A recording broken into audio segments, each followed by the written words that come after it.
तो इस क्लास में हम बात करेंगे how to balance a chemical equation. एक केमिकल इक्वेशन को कैसे बैलेंस किया जाता है। तो सबसे पहले law of conservation of mass को सेटिस्फाई करने के लिए हम एक केमिकल इक्वेशन को बैलेंस करते हैं, जिसमें atom numbers in the left side ये इक्वल होगा atom numbers in the right side. Reactant में आपके जितने एटम्स होंगे कोई भी एलिमेंट का, प्रोडक्ट के साइड में भी सेम नंबर ऑफ एटम्स होने चाहिए उस एलिमेंट का। क्लियर है? तो अब जैसे कि यहाँ पर एक एग्जाम्पल मैंने लिया है, that is NH3 ammonia react with oxygen and product में आपको मिलेगा नाइट्रोजन ऑक्साइड विथ वाटर। अब इसको मैं बैलेंस कैसे करूँगा? तो सबसे पहले मैं क्या करूँगा, यहाँ पर जो रिएक्टेंट है एंड जो प्रोडक्ट है उसका कोफिशिएंट में A, B, C and D, A से मल्टीप्लाई किया अमोनिया को, B से मल्टीप्लाई किया ऑक्सीजन को, C से मल्टीप्लाई किया नाइट्रोजन ऑक्साइड को एंड D से मल्टीप्लाई किया वाटर को। क्लियर है? चलिए फिर अगर मैं मान के चलूँ कि ये जो कोफिशिएंट मैंने यहाँ पे लिखा है, जिसके चलते ये जो पूरा रिएक्शन है अब ये बैलेंस रिएक्शन हुए, तो क्या होगा, the number of nitrogen in the reactant side में नाइट्रोजन कितना है, A है, एंड प्रोडक्ट साइड में नाइट्रोजन कितना है, C है। सो A इक्वल टू C। अब हाइड्रोजन को देख लीजिए, रिएक्टेंट में हाइड्रोजन कितना है, यहाँ पर 3 है, और ये कोफिशिएंट जिसका जो भी वैल्यू होगा, अगर 2 हुआ, A की वैल्यू 2 हुआ तो हाइड्रोजन का नंबर हो जाएगा 3 × 2 6। अगर यहाँ पर 5 मैंने डाला तो हाइड्रोजन का नंबर हो जाएगा 3 × 5 15। क्लियर है? सो यहाँ पर 3 है और कोफिशिएंट है A, तो नंबर ऑफ हाइड्रोजन हो जाएगा 3A। प्रोडक्ट में देखिए यहाँ पर है 2 और ये कोफिशिएंट है D, तो इसका मतलब number of hydrogen is equal to 2D। So 2D। Oxygen पे आ जाइए, यहाँ पर है 2 और ये हुआ B, तो नंबर ऑफ ऑक्सीजन हो गए आपके 2B, रिएक्टेंट में 2B। प्रोडक्ट में देखिए यहाँ पर है ऑक्सीजन और कोफिशिएंट है C, इसका मतलब ये हो गया C नंबर ऑफ ऑक्सीजन, और यहाँ पर है ऑक्सीजन और ये रहा उसका कोफिशिएंट D, तो इसका मतलब ये हुआ कि यहाँ पर number of D oxygen present है।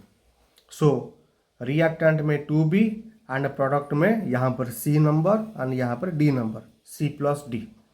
तो ये रिलेशन मुझे कुछ मिल गया। अब मैं क्या करूँगा, मैं ये मान के चलूँगा, लेट कर दूंगा जो A की वैल्यू है इसे मैं 1 ले लूँगा। ठीक है? अगर मैं A को 1 मान के चलूँगा तो A इक्वल टू C, इसका मतलब C की जो वैल्यू होगी वो भी 1 हो जाएगी। ठीक है? तो A का वैल्यू C का वैल्यू मुझे मिल गया, इसे बॉक्स कर दिया। यहाँ पे एक रिलेशन है that is 3A equal to 2D। So A की जगह मैंने 1 पुट करने पर मुझे D की जो वैल्यू मिली दैट इज 3/2। बॉक्स कर दीजिए। अब इस तरफ आ जाइए, ऑक्सीजन के केस में मुझे एक रिलेशन मिला that is 2B is equal to C plus D। Clear है? तो मुझे C एंड D का वैल्यू पता है, तो C की जगह 1 एंड D की जगह 3/2 डालने पर इसको मैं अगर सिंप्लीफाई करूँगा तो मुझे B का वैल्यू 5/4 मिल जाएगा। ठीक है? तो मुझे यहाँ पर A, B, D and C सब क्या वैल्यू मुझे मिल गया। अब मैं क्या करूँगा, इक्वेशन में पुट कर दूंगा। तो ये रहा मेरा इक्वेशन, A की जगह 1, B की जगह 5/4, C की जगह 1 एंड D की जगह 3/2। क्लियर है?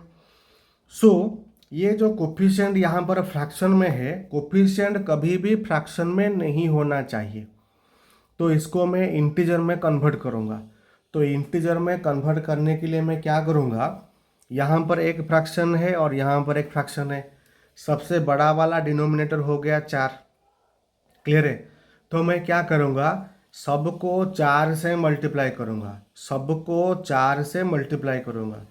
तो इधर ये 1 था, 4 से मल्टीप्लाई करने के बाद 4, ये 5/4 को 4 से मल्टीप्लाई किया, यहाँ पर 1 था, इसको भी 4 से मल्टीप्लाई किया, 3/2 को भी 4 से मल्टीप्लाई किया। ठीक है, तो ये तो हो जाएगा मेरा 4, और यहाँ पर 4 4 कैंसिल हो जाएगा, मुझे मिल जाएगा 5। ये तो 4 का 4 है, यहाँ पर ये कैंसिल हो जाएगा, मिलेगा 2 और 2 3 जा 6। ठीक है, सो फाइनली मुझे मिल गया बैलेंस्ड इक्वेशन। क्लियर है?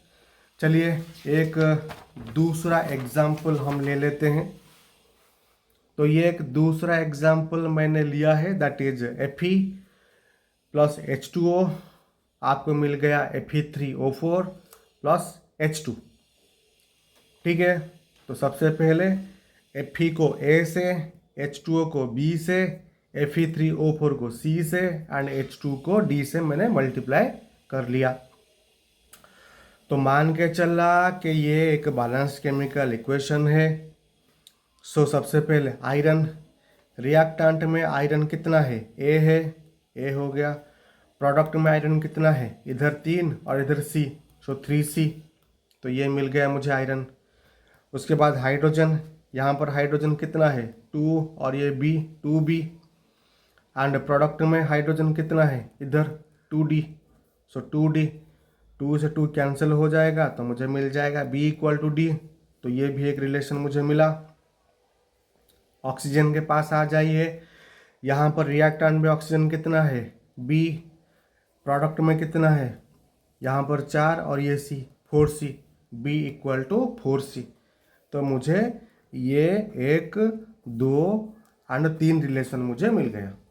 ठीक है, तो लेट कीजिए A को आप 1 मान के चलिए। अगर A की वैल्यू 1 हो जाएगी तो A = 3C, 3C = A, तो यहीं से A की जगह 1 पुट करने पर C का वैल्यू मुझे मिल जाएगा 1/3।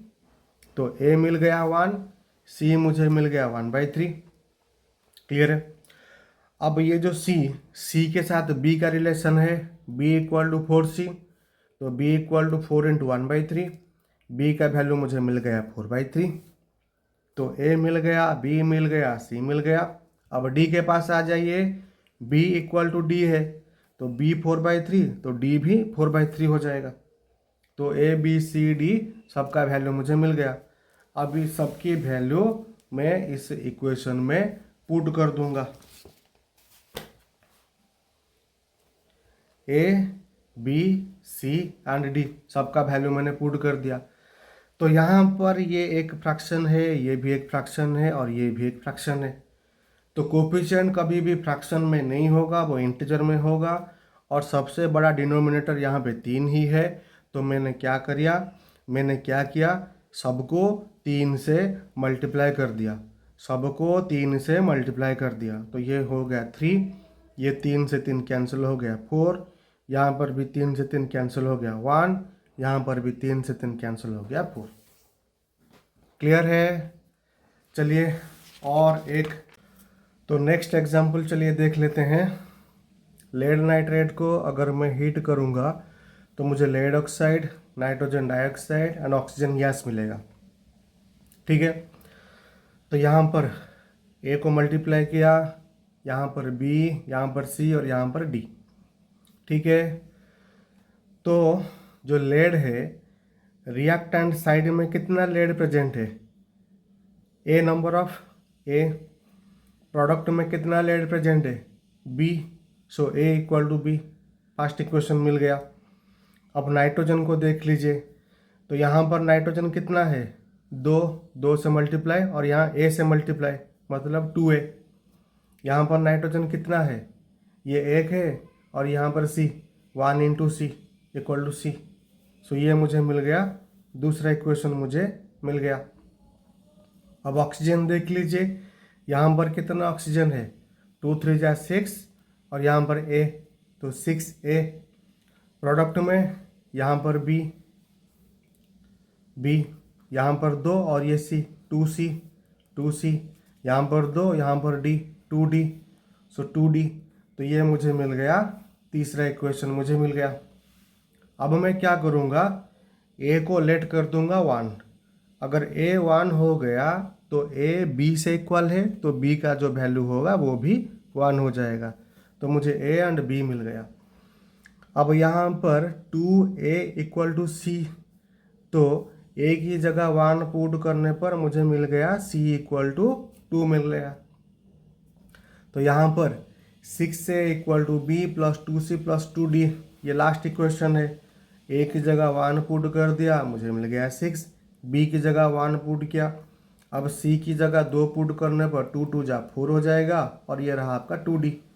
तो 6 इज इक्वल टू 1 और ये 4, 5 प्लस 2D।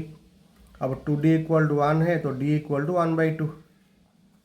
तो मुझे A B C D का वैल्यू मिल गया। ठीक है, तो अब मैं क्या करूँगा, इक्वेशन में डाल दूंगा।